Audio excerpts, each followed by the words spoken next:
Alright guys, I'm back with a mask upgrade. This is day 3 of the Charlotte protests. They started at 1 p.m. I'm currently walking toward First Ward Park.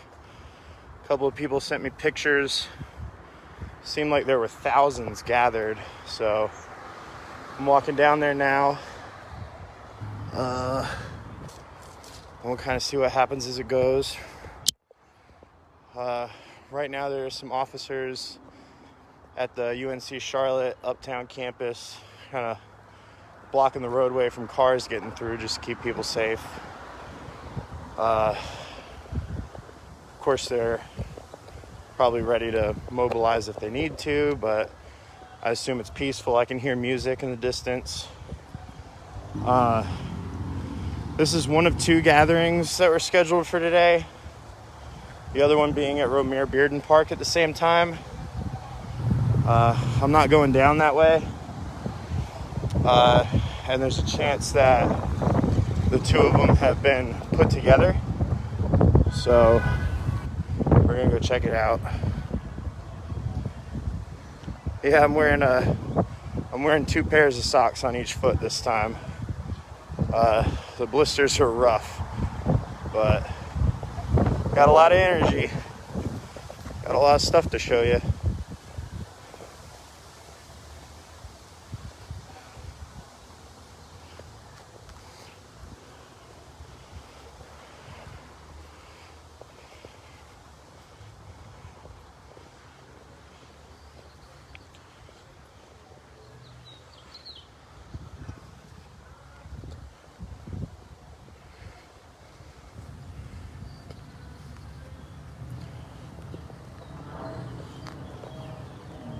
Hey, how are you?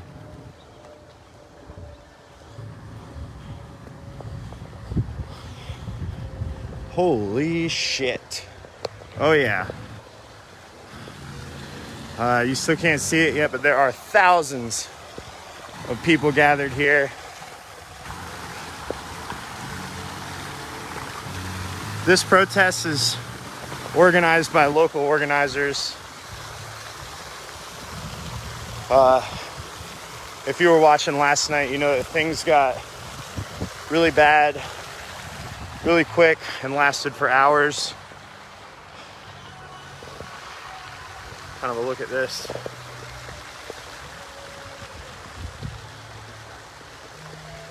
I'm gonna try and find a good vantage point.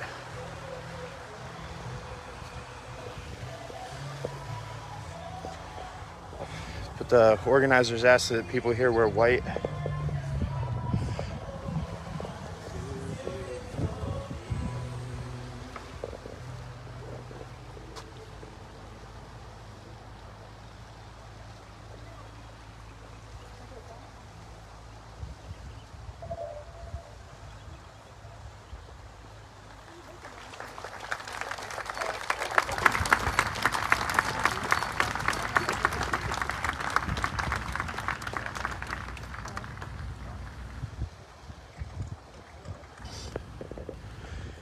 Yeah, so as you can see, this is not a small demonstration.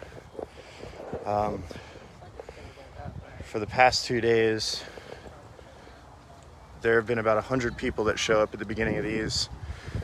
There's over 1,000 here, maybe not thousands.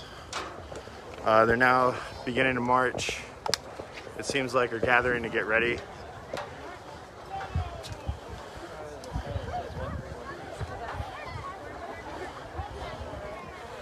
So we'll walk with them and follow along.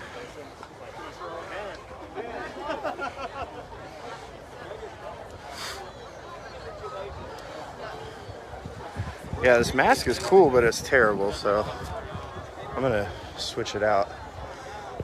Terribly uncomfortable.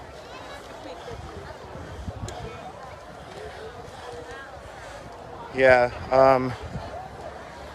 there were a couple of things that happened around 5 a.m. I was out until 4:30. There were less than 50 protesters around at 4:30 a.m. So anything that was happening at that time anything that was happening at that time was absolutely intentional. So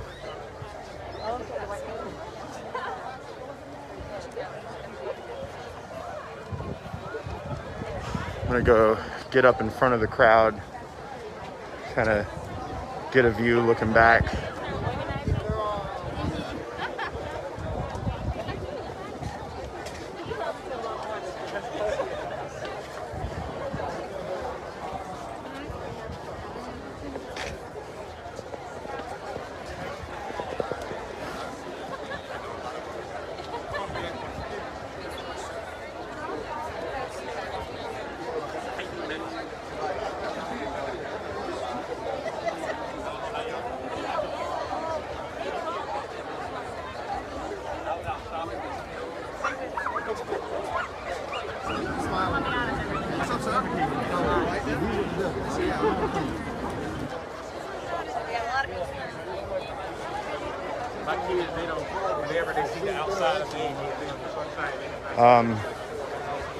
I know that all I did was just walk straight through here, but the people I saw, I'm not seeing a lot of people initially that were out the past 2 nights, so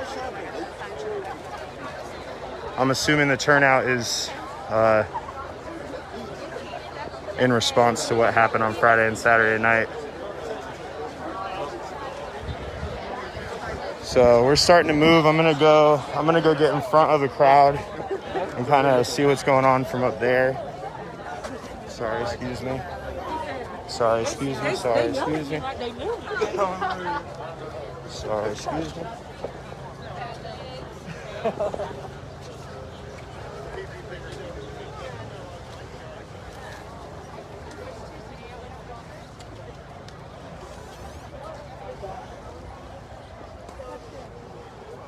We should probably go.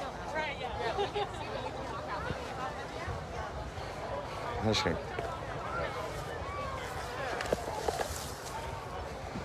Sorry, Garden. All right, so the group is leaving First Ward Park, walking across 7th Street on Brevard.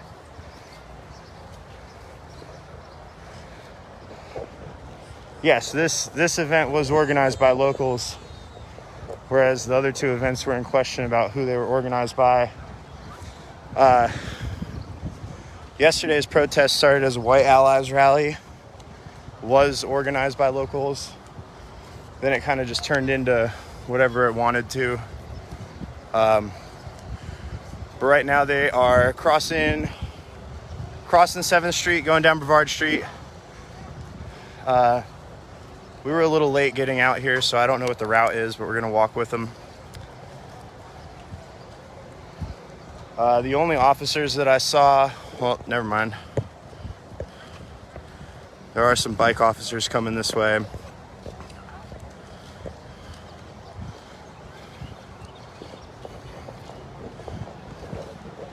It's not just peaceful, it's quiet also.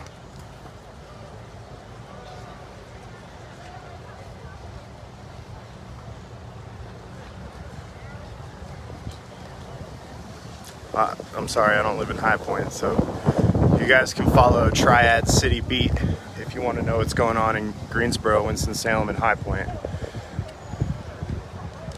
But that's not our coverage area.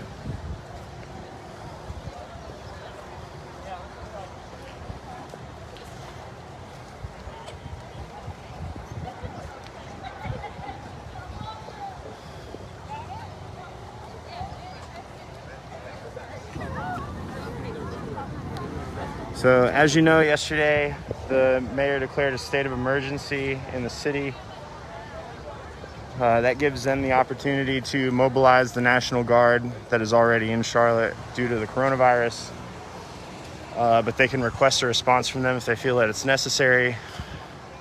There was no curfew implemented yesterday and no National Guard, but plenty of riot police. This is probably the most peaceful gathering that I've seen yet.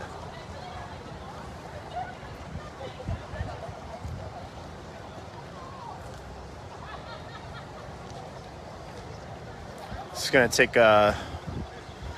quite a while for them to all get out of there. So I'm gonna wait around for a second, give my feet some rest before I start walking.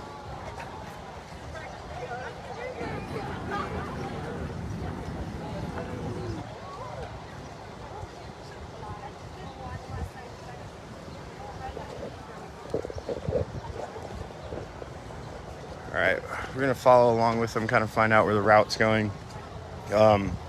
If you want to join in on this walk, it is starting at First Ward Park, and like I said, there's so many people that it's going to take them a while to get out of there. So I'll walk with them and let you know where we're going. But I think you'll be able to find them pretty easy. Thank you.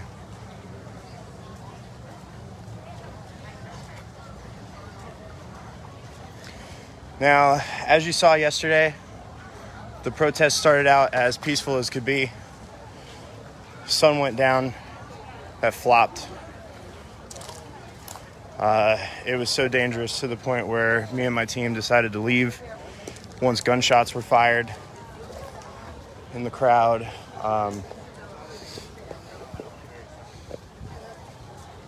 So anything could happen over the next 12 hours, but right now it's just a walking protest.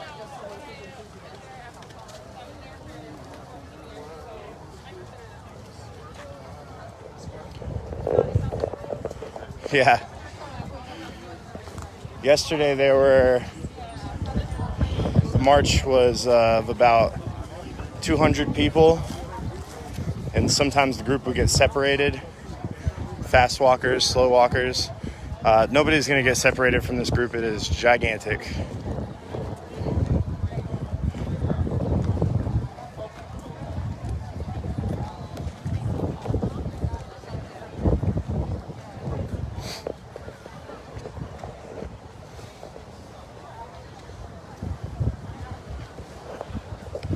Shot of them coming down the street.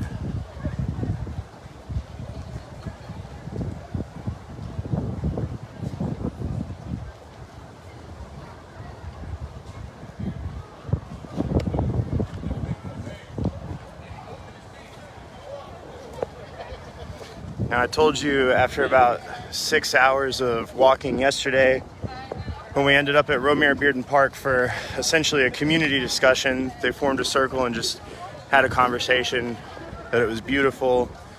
That's kind of how I feel about this right now. It's pretty incredible what we're witnessing right now.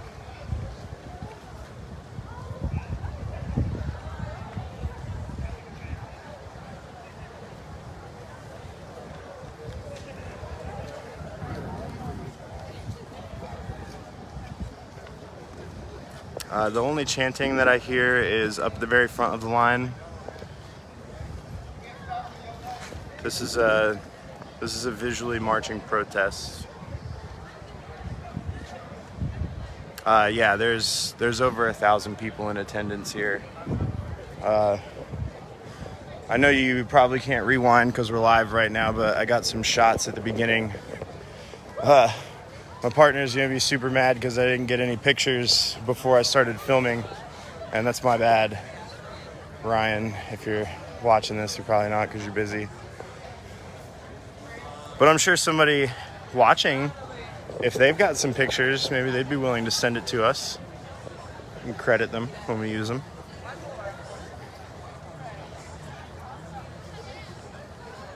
Good pictures, though. All right, so we walked down Brevard Street. We're taking a left on 5th Street. We're walking in front of the Spectrum Center. And this terribly named axe throwing bar. Bad axe throwing. I get it, badass. But it's bad axe throwing. Ridiculous.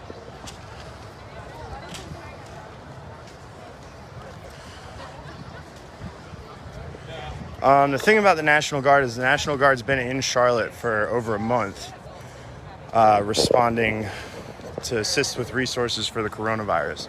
So they're already here. I haven't seen any official statements saying that the National Guard is on their way to the inner city. So I can't tell you either way. If they show up, I'll show you. Yes, there is another gathering going on at Romare Bearden Park. The inner city of Charlotte's not that big, so there's a chance we'll end up linking up with them.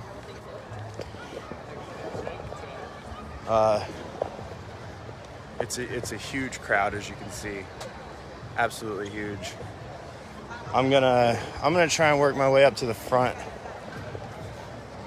I think the organizers might probably be up that way. So, not many officers. They do have their line of bikes on the sidewalk up here.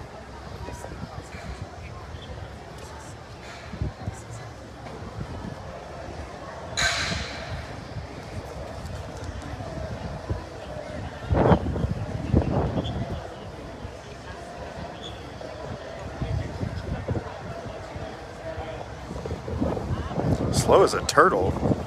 I find that insulting.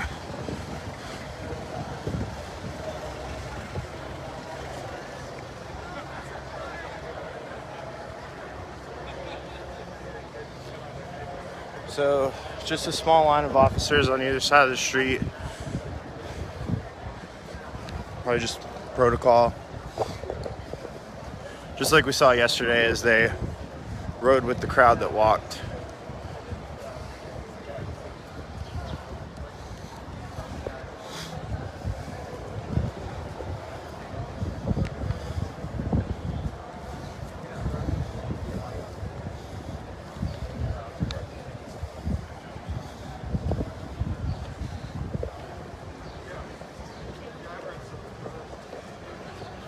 Pretty incredible how many people are here.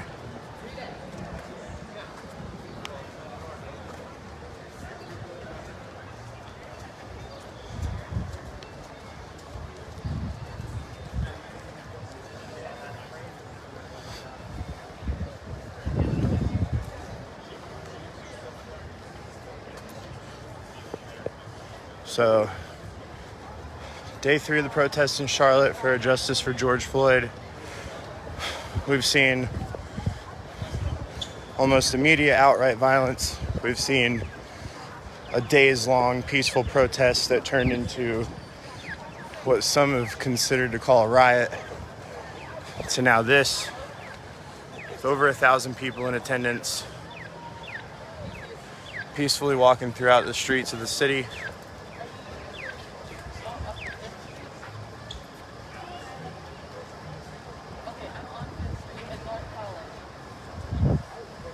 Families, friends.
So, just a quick view here. Some of the businesses along 5th Street. Plywood up in the windows.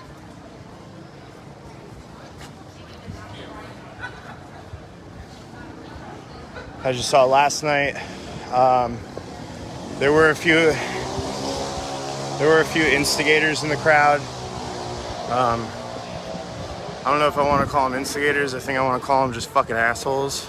But they decided to throw bricks through some of the windows of the businesses here on Tryon Street. This is why you're gonna see some boarded up windows. 204 North right here was actually one of the businesses hit.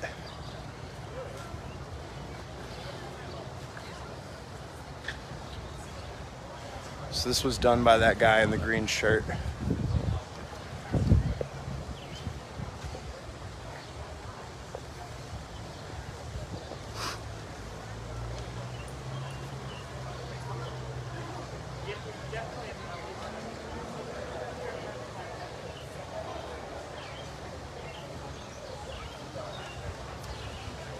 So here the group is rounding the corner from 5th Street to Tryon. Oh, if only this truck wasn't here.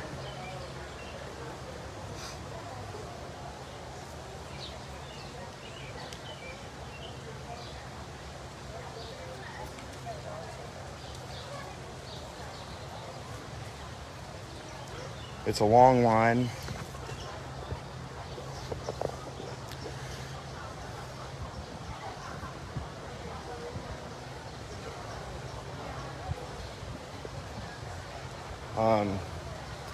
It's honestly a much different crowd than it has been for the past 2 days. And you know, we were standing right here last night, 12 hours ago, where people were getting into fistfights in the street, throwing the bricks through the windows and tear gas and flashbangs. And now just 12 hours later, streets cleaned up a little bit, and these people are out here peacefully marching.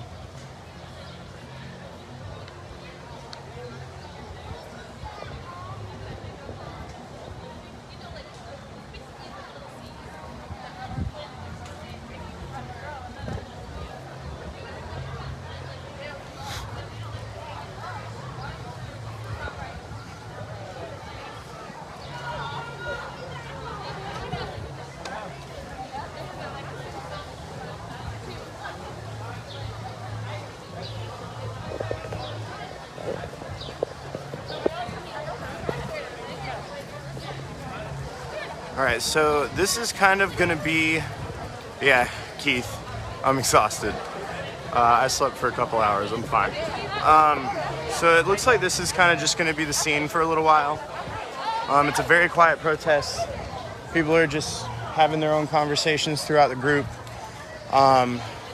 If there are unified chants, they're happening in different segments of the group themselves. It's not group wide, it's kind of too big for that.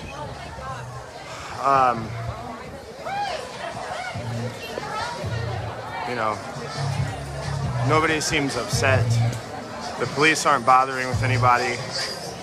I'm gonna record for a few more minutes before I get out of this and just kind of walk around for a little bit with everybody. I don't want to waste my battery for right now, but what you're seeing is I've got video of the guy in the green shirt on our live, on our videos from last night. But this is what you're gonna see for a little while, so I'm gonna hop off here in a minute, walk along with them. If I see anything that needs to be recorded, I'll jump back on. So this is part 1 of day 3 of the protests in Charlotte. I wanted to know how George Floyd died. Maybe we make it through the whole crowd first before I cut it off.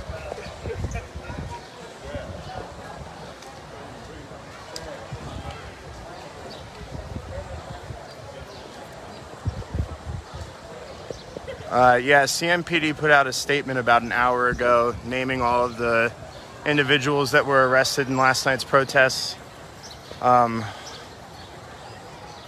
2 who were arrested in my video at 4:30 a.m. Hey, Varian, how are you?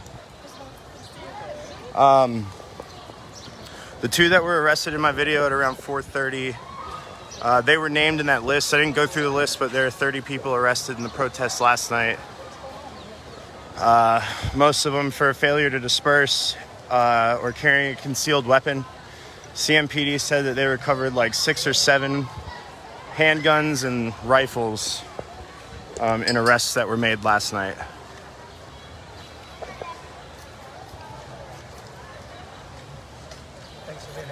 Hey Matt, how are you? So yeah, this is the site, this is the view. If anybody wants to come join in to march peacefully, it's just gonna be throughout Uptown. I don't know the route. It started at First Ward Park, walked up 5th Street from Brevard, and they're now on Tryon Street heading north. There are over 1,000 people in attendance here, so you're not gonna miss the crowd.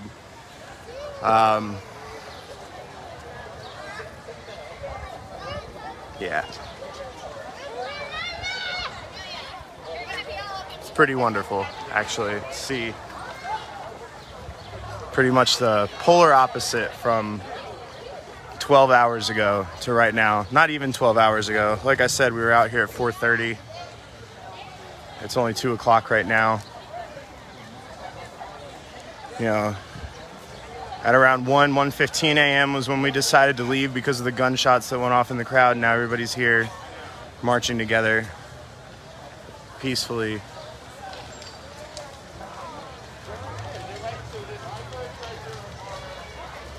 Somebody's commenting saying they're walking a mile and then there will be speeches, so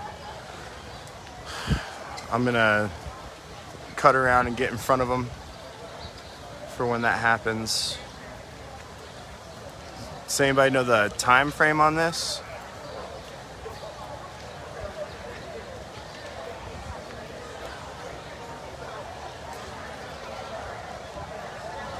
I might could run down to Romare Bearden Park real quick and see what's going on down there.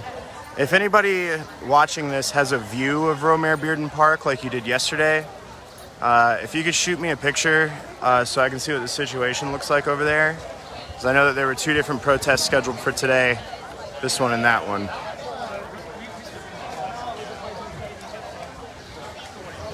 Hey Ryan, I see that you're watching. I'm sorry I didn't take a picture before I started recording, but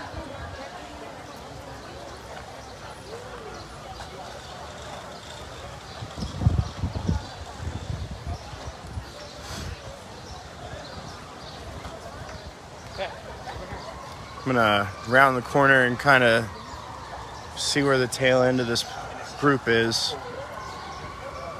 Give you more of a scope of how many people are here.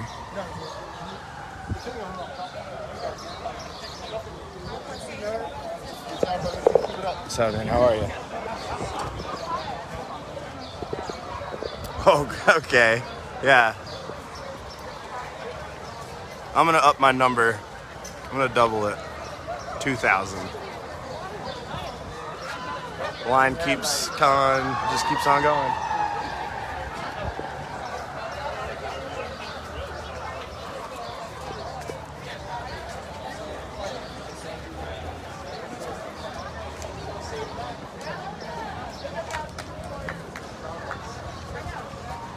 All right. So we finally made it to the we made it to one end of the protest. I don't know if this is going in a complete circle because there's a whole nother group down here. Yeah, maybe more like 4,000.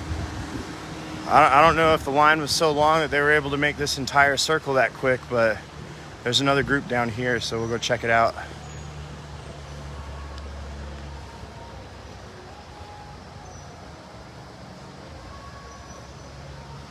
Well, I'm wearing all black, but I'm also hot and sweaty.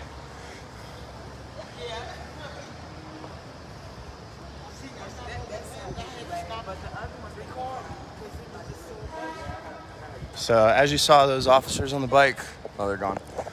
They brought up the end of that group. A separate group down here. It's a little smaller. I can see the cops at the other end.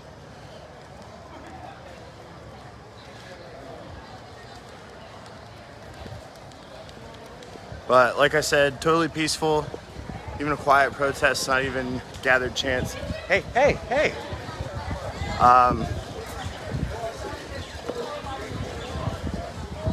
Yeah, very calm.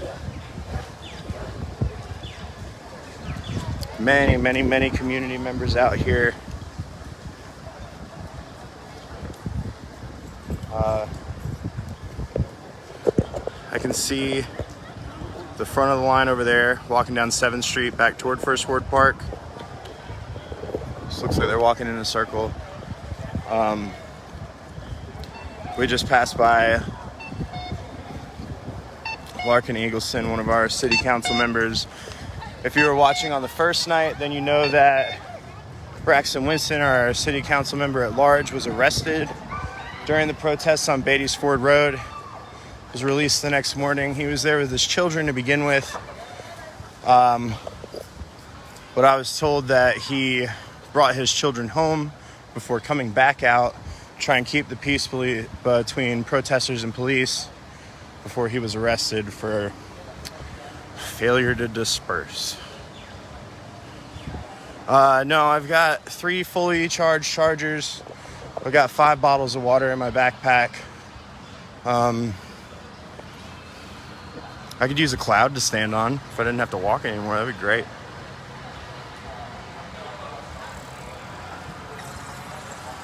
But as you saw, there's easily 2,000 people out here. That's the number I'm going to stick with. I know I was bouncing back and forth, but there's got to be 2,000 people out here. They're marching peacefully. I walked you through the entire line, kind of cut away because I see that they're marching down 7th Street now, back toward First Ward Park. So we're going to go catch up with them.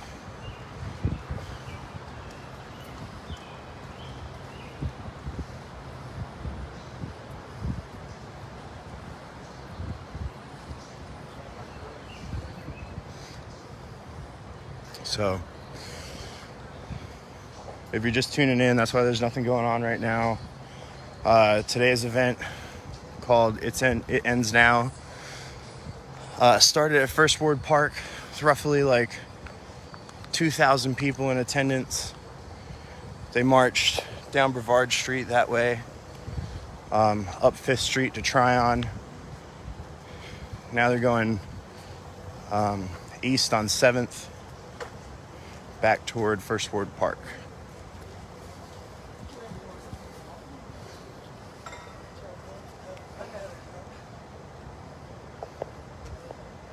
Sorry, Doris. That's just how I talk.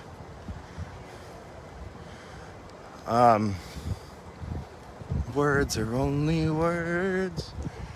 Yeah, so like I was saying, 12 hours ago,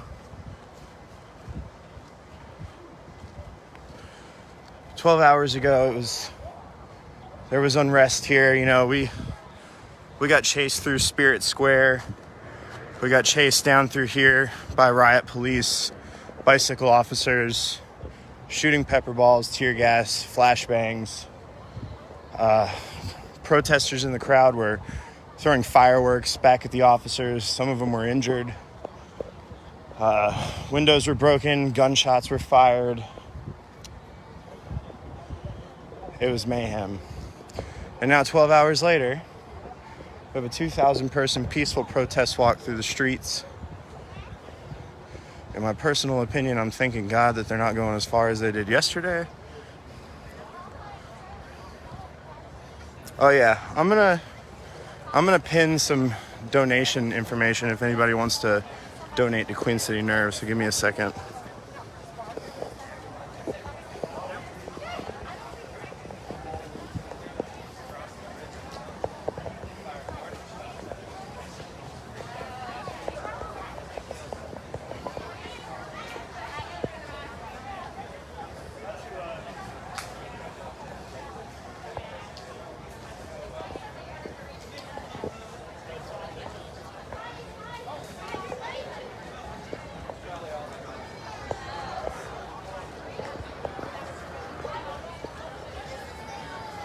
Yeah, if anybody wants to donate to Queen City Nerve and the journalism that we produce for the city of Charlotte, I just pinned our PayPal donation account here.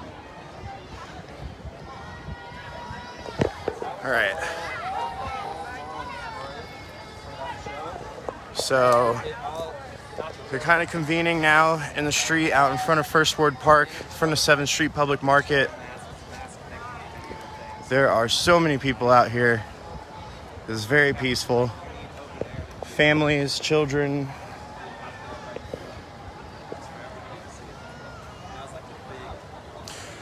You're right. It is only the beginning of the day, and most of the bad stuff happens after the sun goes down. We will be here until this crowd is gone.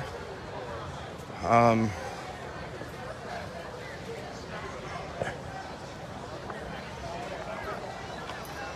man, I gotta call the guys at 7th Street Public Market because we had a box right here that had our newspapers in it. Now they just got this stupid city notebook sitting there.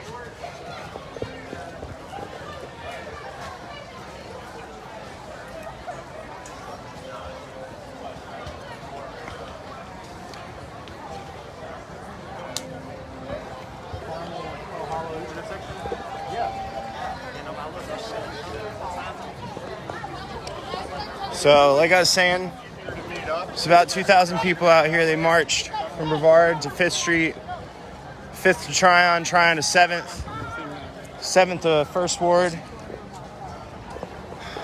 They're now gathering here. There's like 6 Jesus Save signs now.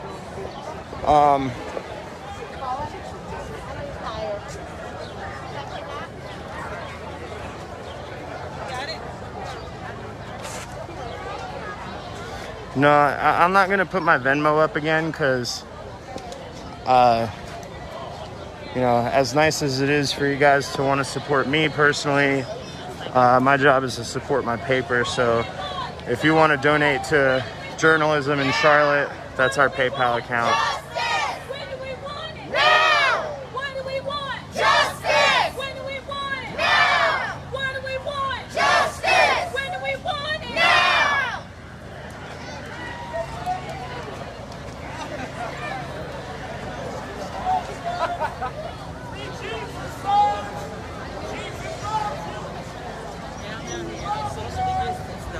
And I didn't get a chance to watch.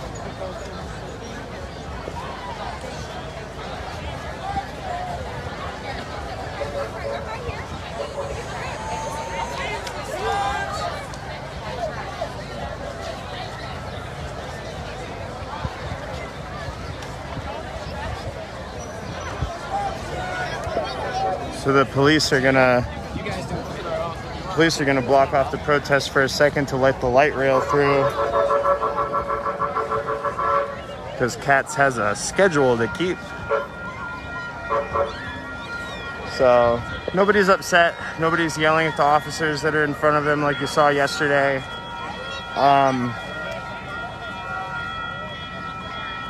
These protests are for justice. They're speaking out against police brutality and excessive force, unjust actions taken against. This guy's been out here for forever. This guy was out here at 9 a.m. yesterday, was here at 4 a.m. when I was here, and is now here again at 2 p.m. That's nuts. And he's still in long sleeves. Just nuts.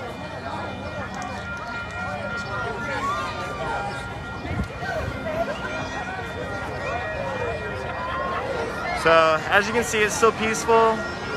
They're just held up for a second. I'm sure some people might not like that I just fist bumped that guy, but at least if they start throwing tear gas, I might not be the first target.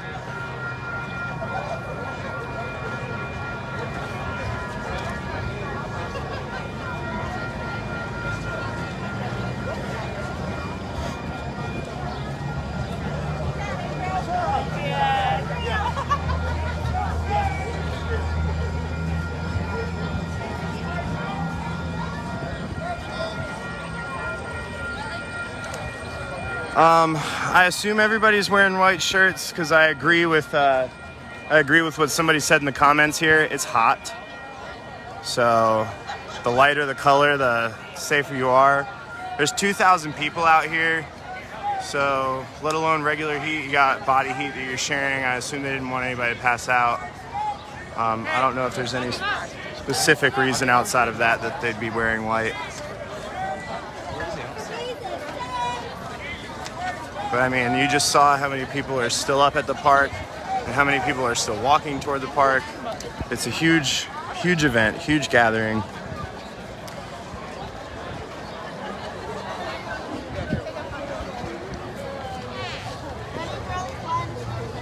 Yeah, the organizers did request everybody wear white, and that's just my guess on why they requested it, which somebody said in the comments.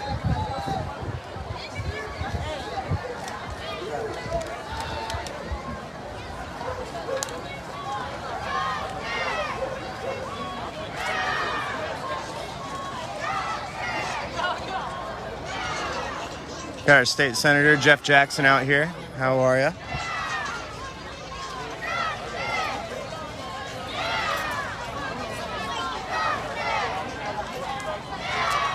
All right, so that's kind of the end of the group.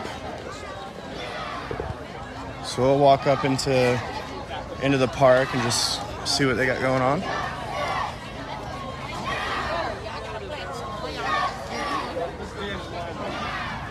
Excuse me, sorry.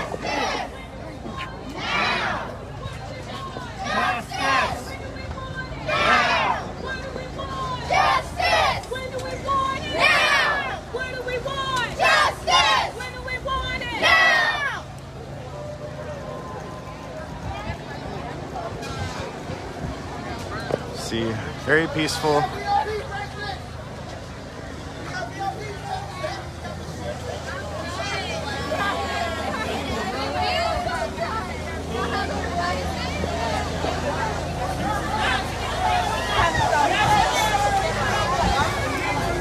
So Sam, this seems more appropriate this time. I know that I made some comments about him doing that in the wrong moment. Kind of seems appropriate for out here. As you know, I love to show you the dogs of the protests. So here's this puppy, and here's this puppy. I'll always show you the dogs of the protests.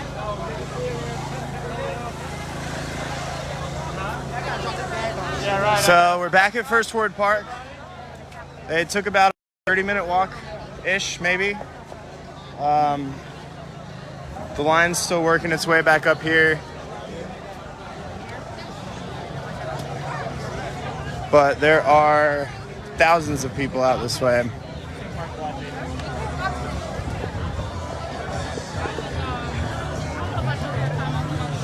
This is the first event that seems actually organized. I don't know who will be speaking. I don't know where the organizers are exactly, though I'd love to find them. But as you see, again, thank you guys for being here. We're going to get started momentarily.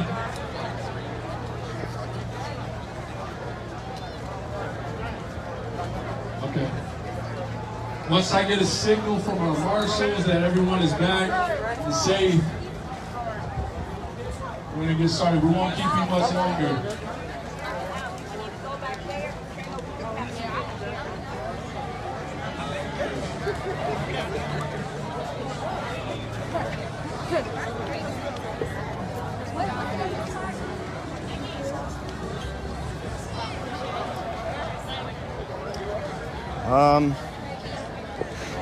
I don't really know where to stand or what to film.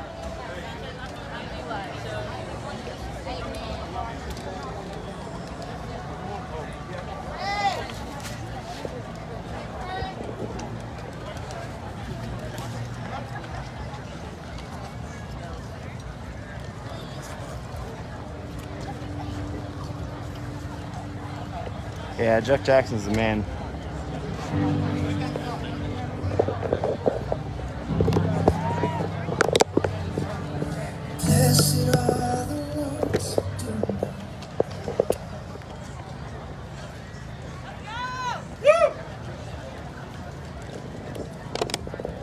Good afternoon, everybody.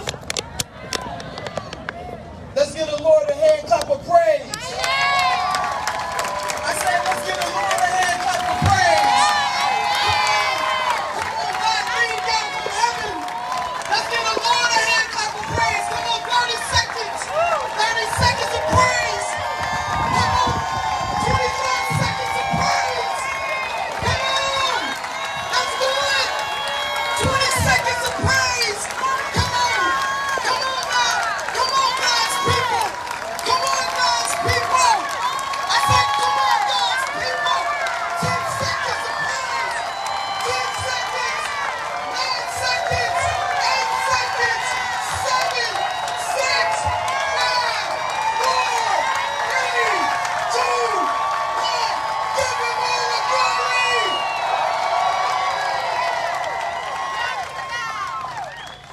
I was taking a sip of water, Caroline. Suck it. One of the most compelling questions in our day is, what would Dr. King have to say today? I'm going to share with you an excerpt from my monologue of Dr. King, entitled "The View from the Mountaintop." Damn, look at that camera. What would Dr. King have to say That's nuts. today? If you would, for a brief moment, just simply close your eyes and just be silent.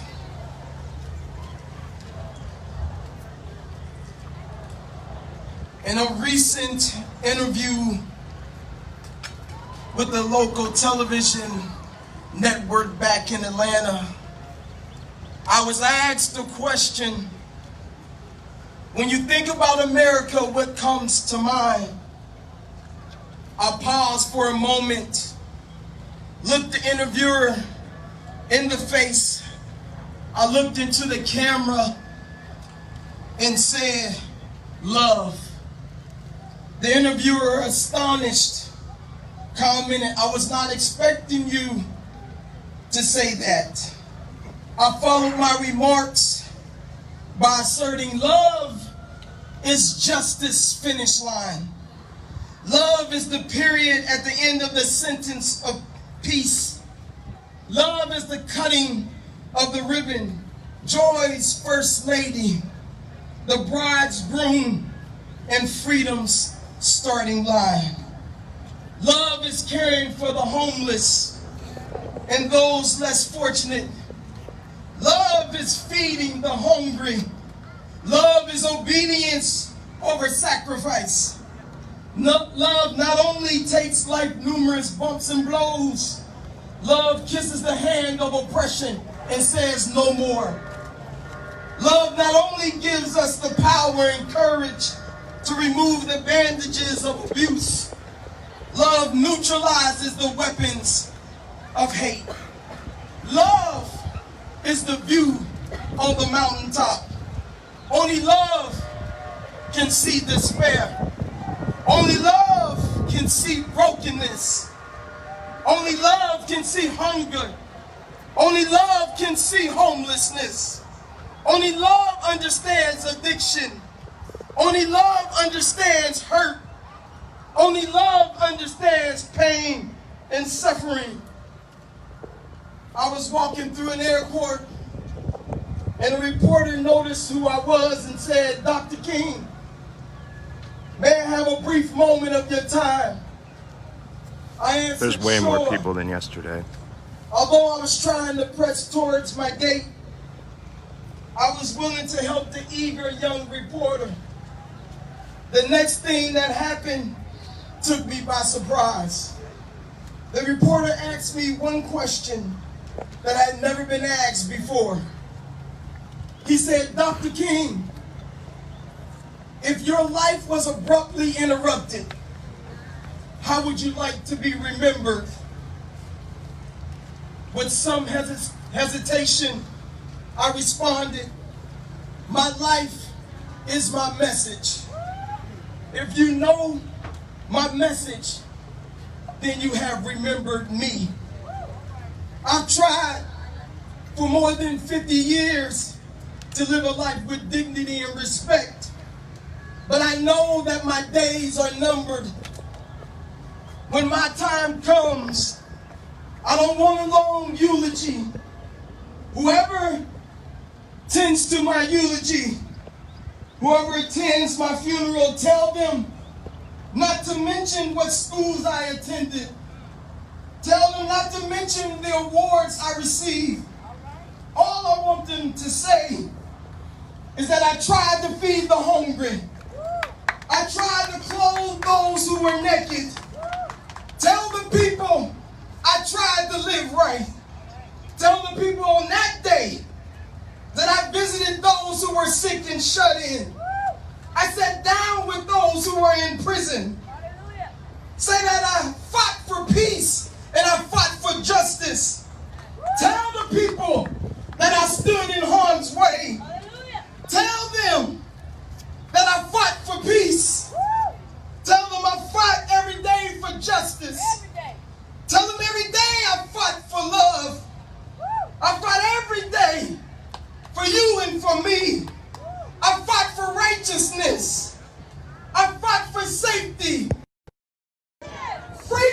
every day. Freedom every day. Thank God Almighty we are free today.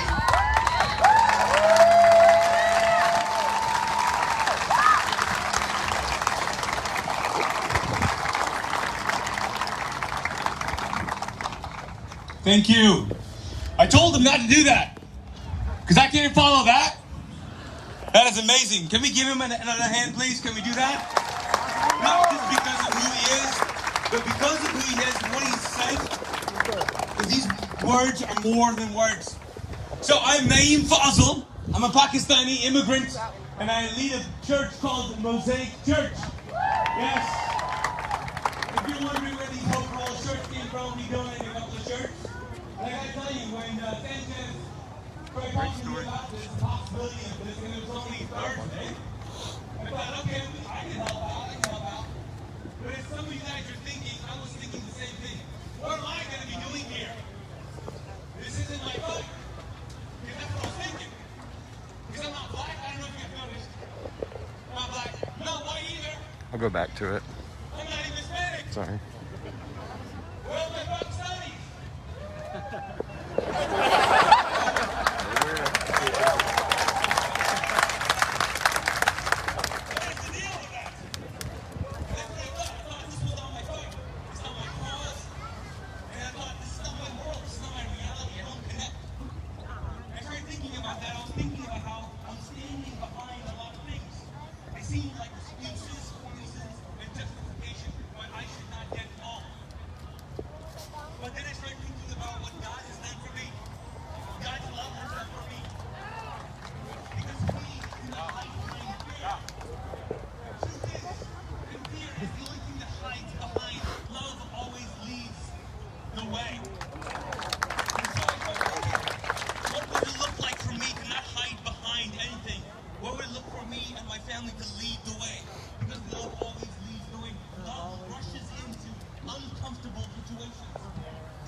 It keeps on moving.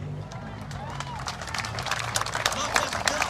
It does not stand in pride with the privilege. No. Love sits in the pain of the prisoners because it heals them from within. So here I am. Community outreach officers, day 3. Any excuses of why this is not my cause, because it's love's cause. It's humanity's cause. And I don't know about you, but I'm with humanity. How about you?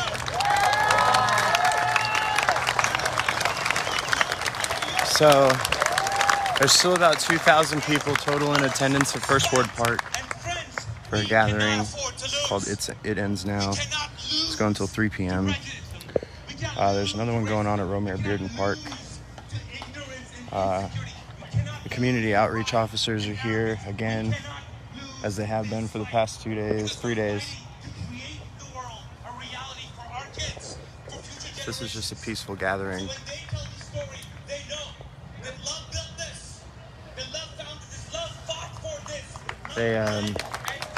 They marched up Brevard Street to 5th Street to Tryon, 7th Street back to here. Seems that they have a good lineup of people who are getting ready to speak. So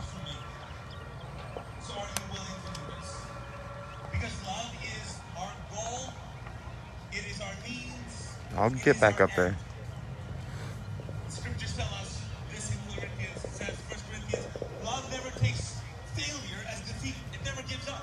Love never stops loving. It extends beyond the gift of prophecy, which eventually fades away. It is more enduring than tongues, which will one day fall silent. Love remains long after words of knowledge are forgotten. Above all else, love is the beautiful prize for which we run, for which we walk, for which we stand. So friends, if you're for love, if you're with us, then it ends today. The fight begins today. with you.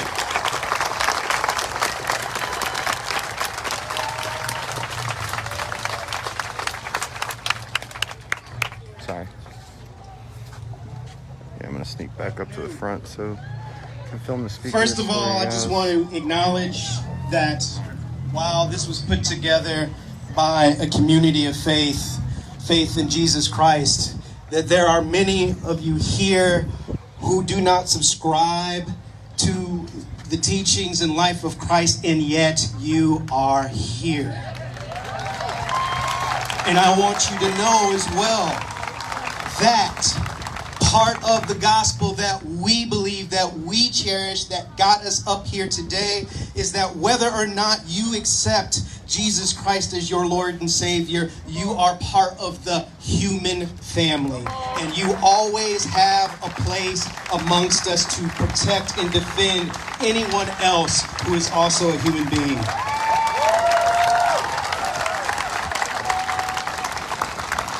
So,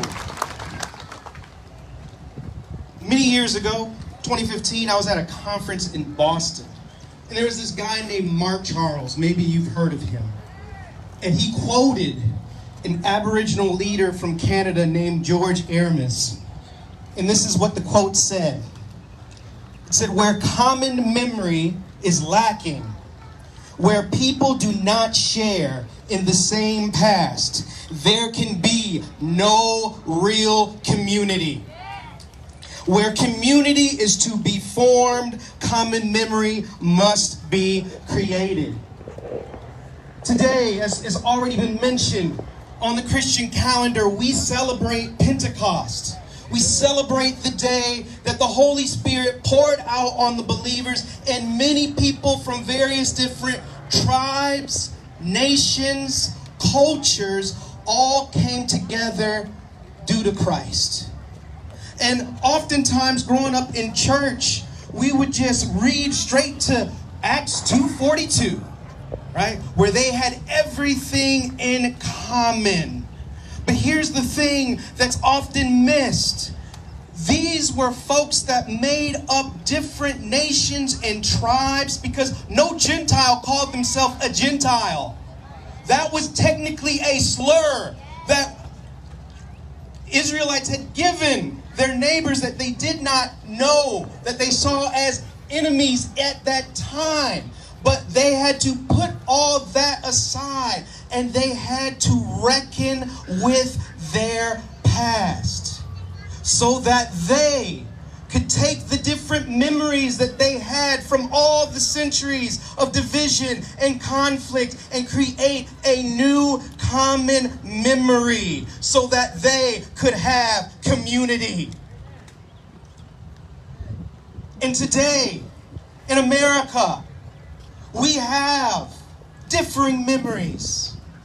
We have the mythological memory of European colonialism and expansion, of America the beautiful, of the American dream, of the greatest country in the world and the leader of freedom and democracy in the world. But we also have the lived experience of genocide, of internment camps, of slavery, of the lynching era, of segregation. We have the lived experience of xenophobia due to a pandemic. We have the lived experience of people being separated from their family at the border and thrown in cages. We have to reckon with our past.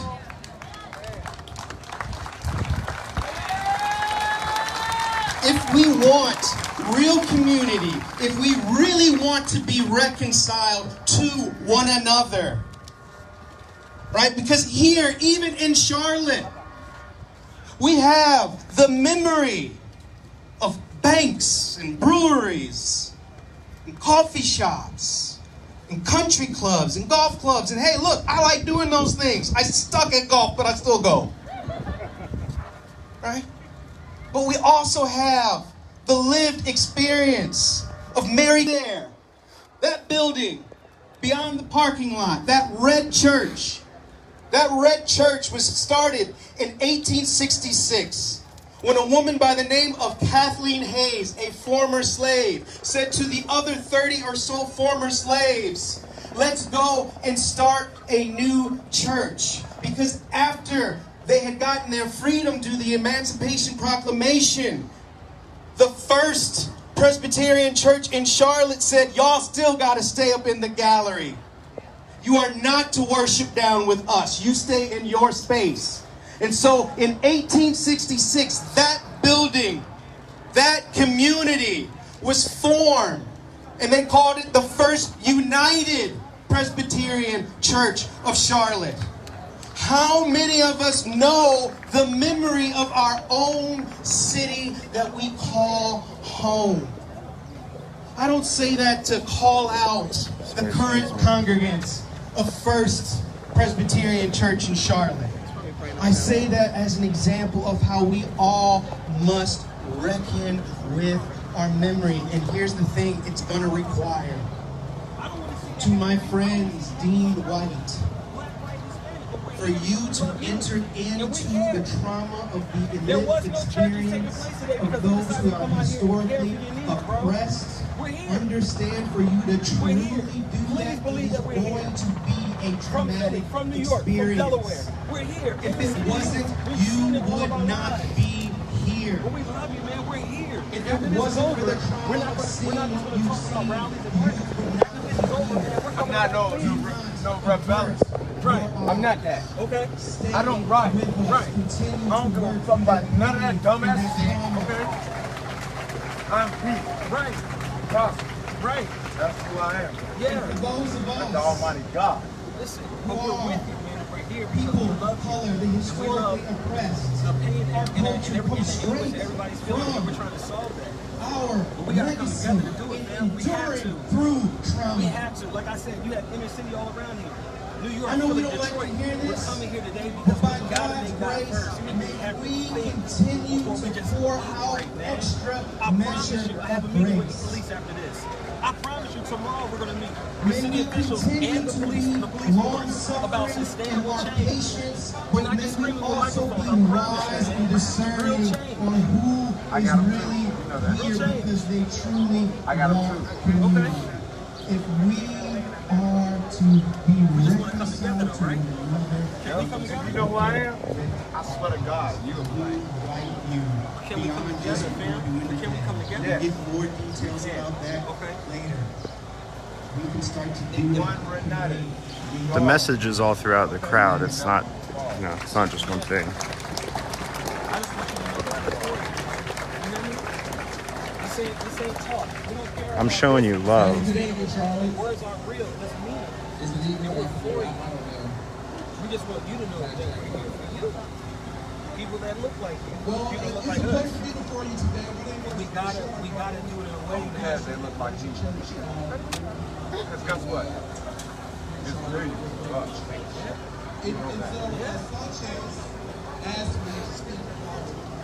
I came out here today. And as I look across the crowd,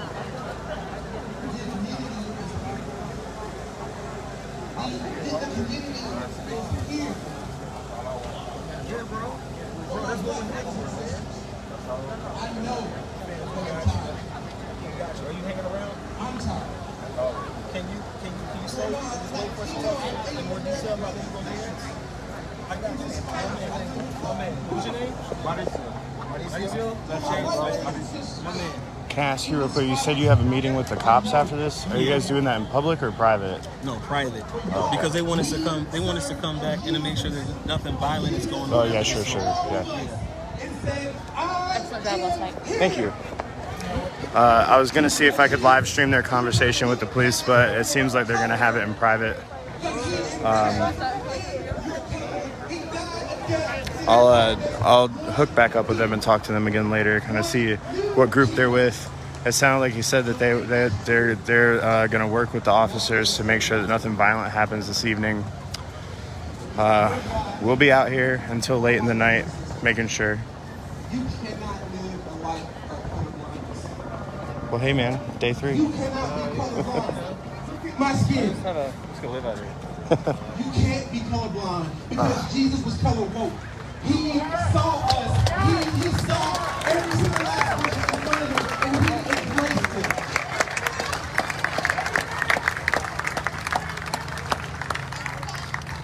For our blood, you cannot. All right, I'll go back up. I'll go back up to the front. If I hear a side conversation going on, I'm gonna go record it. But you can't give up. You are made inside the image of God. Black people, thank you. you are beautiful. Made inside the image of God.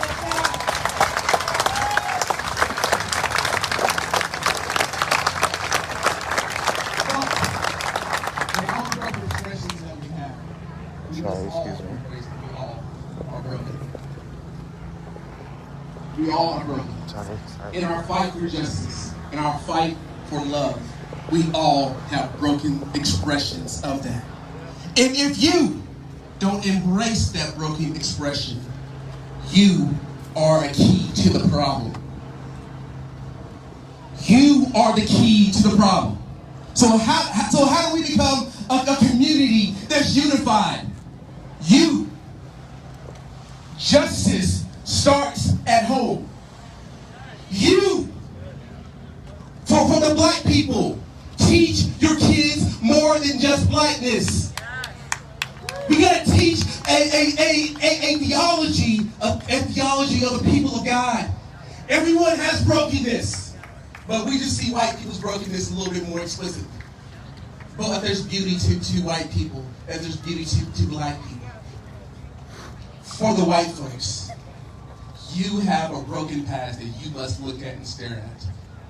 Just because you weren't there, you were there. Why do I know? Because you weren't there when Jesus died, but you embraced his history. So you must embrace your history and not go into shame and guilt, because the gospel doesn't give us shame and guilt, but conviction.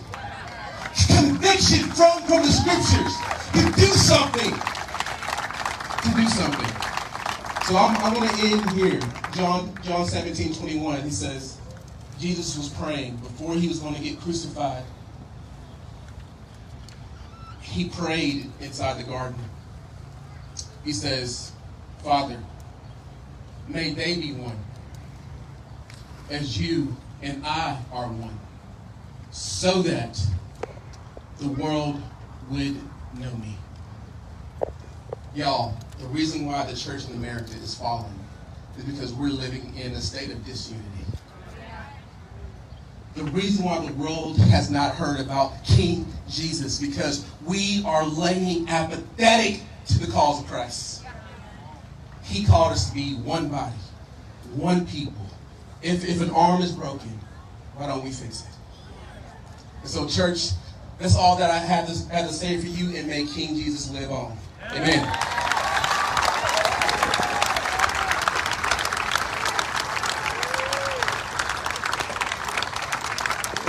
This is my man, Ray McKinnon. Folks. My name is Ray McKinnon, and I'm pastor at South Triangle United Methodist Church in Charlotte.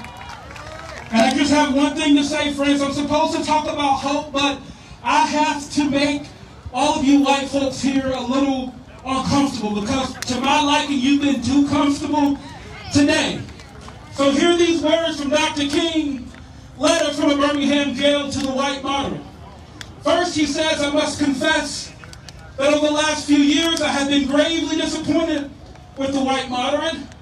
I have almost reached the regrettable conclusion that the Negro's great stumbling block in the stride toward freedom is not the white citizen counselor or the Ku Klux Klaner, but the white moderate who is more devoted to order than to justice, who prefers a negative peace, which is the absence of tension, to a positive peace, which is the presence of justice. He says, who constantly says, I agree with you in the goal you seek, but I can't agree with your methods of direct action. Who who paternalistically feels he can set the timetable for another man's freedom, who lives by the myth of time, and who constantly advises the Negro to wait until a more convenient time. Shallow understanding from people of goodwill, he says, is more frustrating than absolute misunderstanding from people of ill will. Lukewarm acceptance is much more bewildering than outright rejection. In spite, he says, of my shattered dreams of the past, I came to Birmingham with the hope that the white religious leadership of this community would see the justice of our cause and with deep moral concern serve as the channel through which our just grievances would get to the power structure. I had hoped that each of you would understand, but again, I have been disappointed. I have heard numerous religious leaders of the South call upon their worshipers to comply with desegregation decision because it is the law. But I have longed to hear white ministers say, follow the decree because integration is morally right and the Negro is your brother. In the midst of blatant injustices inflicted upon the Negro, I have watched white churches stand on the sideline and merely mouth pious irrelevancies and sanctimonious trivialities. In the midst of a mighty struggle to rid our nation of racial and economic injustice, I have heard so many ministers say, those are social issues with which the gospel has no real concern. And I have watched so many churches commit themselves to a completely otherworldly religion which makes a strange distinction between body and soul, the sacred and the secular. So here we are, moving toward the exit of the 20th century with the religious community largely adjusted to the status quo, standing as a taillight behind other community agencies rather than a headlight leading men to higher levels of justice. Friends, hope comes when we, the church, stands up and speak out against the sin of white supremacy. Hope comes when we name it. Hope comes when we stop centering white bodies and say that Black lives matter and say that people of color matter, that indigenous people matter. So let me rid you of false hope. There is no hope as long as you are silent. There is no hope as long as you are blind. There is no hope as long as you must be centered. But I know that we have hope because you came here today to have your eyes open and your ears unclogged. So my white siblings today, whether you are evangelical, mainline, gay, straight, trans, whatever, get in the fight because hope comes when you realize you are not the center of the gospel. You are not the center of our faith. Hope comes when you step up and find every way to get in the way. Here's the good news. Amen.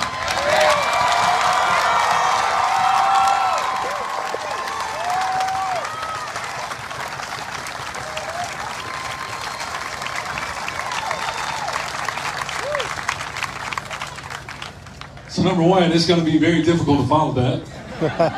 Ray, I thank you for that message, and I want to talk about hope from a different perspective, because most of my life I have not had the privilege of having much hope in this country. My hope is secure in Jesus. That's never been the question. However, this country, on the other hand, has left me hopeless, cynical, depressed, and traumatized. But you see, this isn't only my burden that I have to carry. This is the burden that, as I was talking to my dad yesterday, he had to carry. This was the burden of his father who had to carry the same thing. And it was the burden of my great-great-grandfather. So hope has always seemed like this privileged thing that only certain people... Sorry, I had to give my guy a new mask. You see, being arrested at the age of 12 in middle school for something you did not do because you simply fit the description would easily distort the meaning and purpose of hope. Because we live in a society where it's not okay or acceptable for men like myself, especially black men. You have to be strong. You have to be ready to fight. Yet you have to bottle up your emotions, and you're never allowed to be vulnerable. We forget and we ignore the trauma of our people. We act like you can go from chattel slavery to being a free man with no way out, no processing, no counseling, and you're expected to function like every other white American. Are these realities? Is this fair? So friends, I struggle with hope. I'm here today. Honestly, this is nothing but the grace of God, because you know what? I've been talking about this with friends since I moved to Charlotte. And I've never seen this happen. And I did not want to have hope that today was going to be what it is. But my hope is slowly being restored. And it's not just about today. It's the fact that I just got a text from my little brother who's in Greenville, South Carolina, peacefully protesting. It's the fact that I can bring my 2 black boys to this movement today so that in 20 years, when they're my age, they don't have to say, Daddy, I'm talking about the same thing that you talked about with your pops. I want to be on the right side of history. I'm not trying to live in FOMO. I can give 2 hoots about social media. It's time for us. I'm just gonna fall back here for a second so I can talk to you guys without bothering anybody. He was right. It would be really hard to follow up after what Ray McKinnon just did. So sorry. I don't mean to ignore you, but kind of tell you guys what's going on. Maybe give you some recaps. Maybe if you're just tuning in for the first time today and you need to know what's gone on over the past 2 days. If you want to know what's going on here, what's going to be happening later today, talk about that. I just want to find a place to sit down. All right, I found one.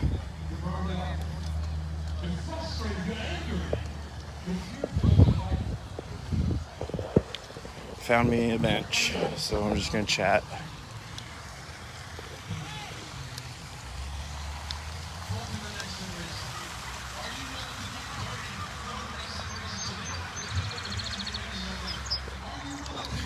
That was Ray McKinnon.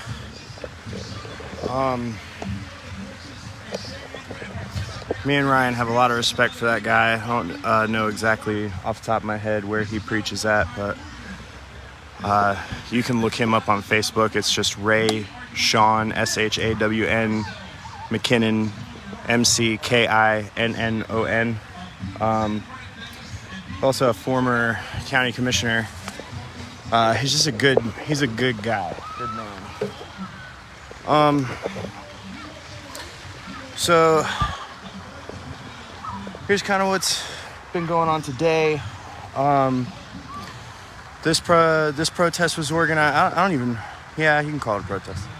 This protest was organized by local organizers. It's called It Ends Now.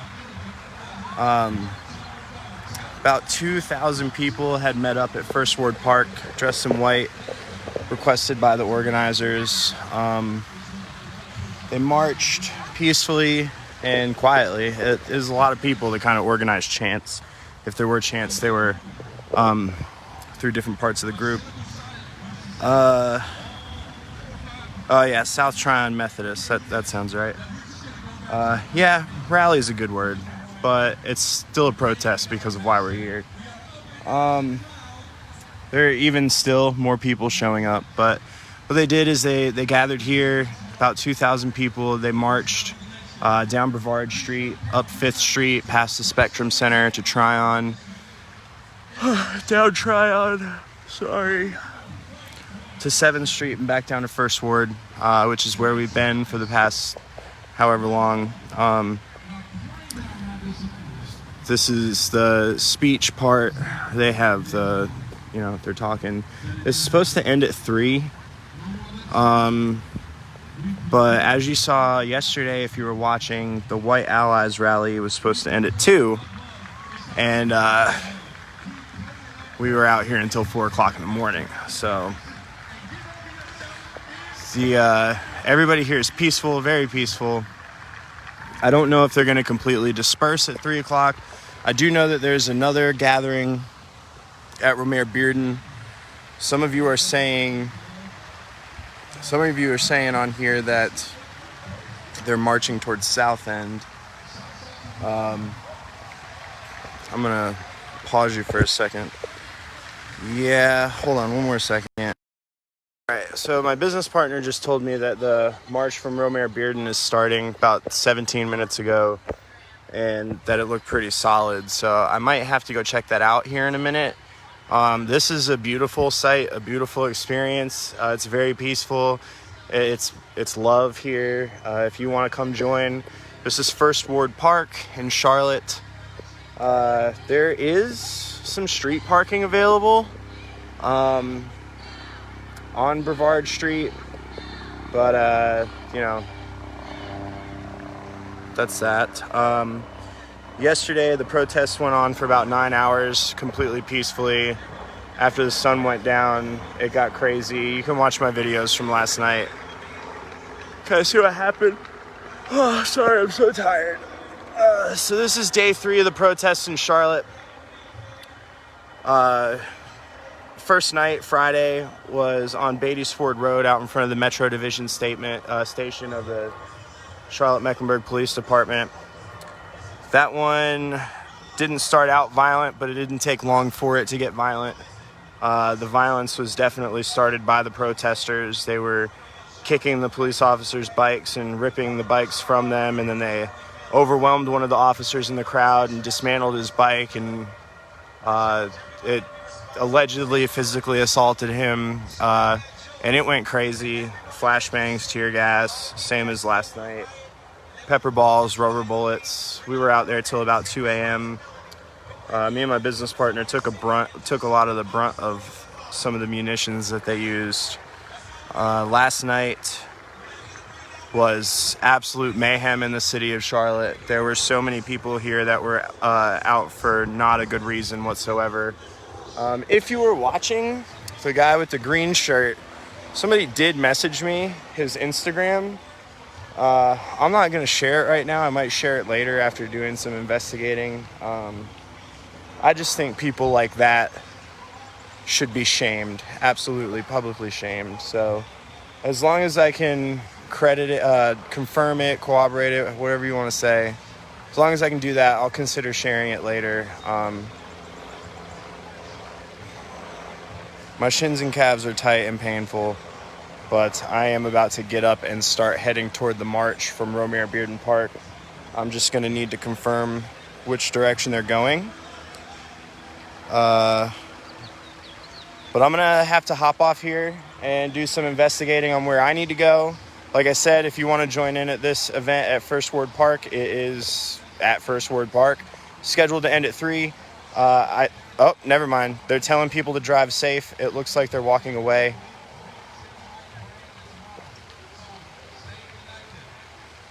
They're talking about the fact that there are more events tomorrow. I'll confirm on those later.